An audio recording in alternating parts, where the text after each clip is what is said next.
బులెటిన్లో breaking news చూస్తున్నాం. ఆంధ్రప్రదేశ్లో సీఎం చంద్రబాబు నాయుడు నేతృత్వంలోని కూటమి అధికారంలోకి వచ్చిన తర్వాత టీడీపీలో చేరికలు భారీగా పెరిగిపోయాయి.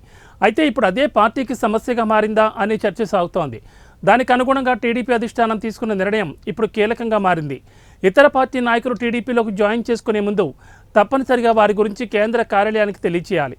సీఎం చంద్రబాబు ఆదేశానుసారం ఇతర పార్టీల నాయకులను జాయిన్ చేసుకోవాలి. వాళ్లపై విచారణ తర్వాత పార్టీ అనుమతితో పార్టీలోకి ఆహ్వానించాలని టీడీపీ అధిష్టానం స్పష్టం చేసింది.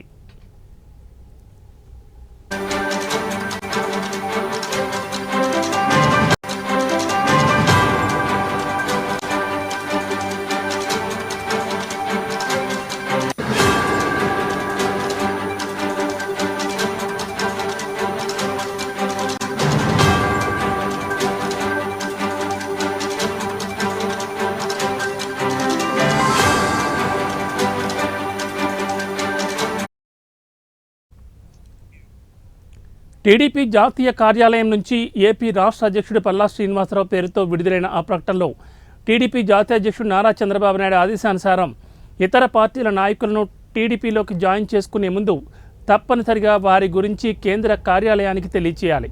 వారి గురించి పూర్తి కేంద్ర కార్యాలయం విచారణ చేసిన తర్వాత పార్టీ అనుమతితో వారిని పార్టీలోకి ఆహ్వానించాల్సి ఉంటుంది. ఈ విషయాన్ని టీడీపీలోని వివిధ హోదాల్లో ఉన్నటువంటి నాయకులందరూ గమనించాలని ఆ ప్రకటనలో పేర్కొన్నారు పల్లా శ్రీనివాసరావు. ఈ విషయాన్ని జిల్లా ఇన్ఛార్జ్ మంత్రులు, జోనల్ కోఆర్డినేటర్లు, పార్లమెంటరీ పార్టీ అధ్యక్షులు, పార్లమెంట్ సభ్యులు, ఎమ్మెల్యేలు, నియోజకవర్గ ఇన్ఛార్జీలు, నియోజకవర్గ పరిశీలకులు సూచించారు టీడీపీ ఏపీ అధ్యక్షుడు పల్లా శ్రీనివాసరావు.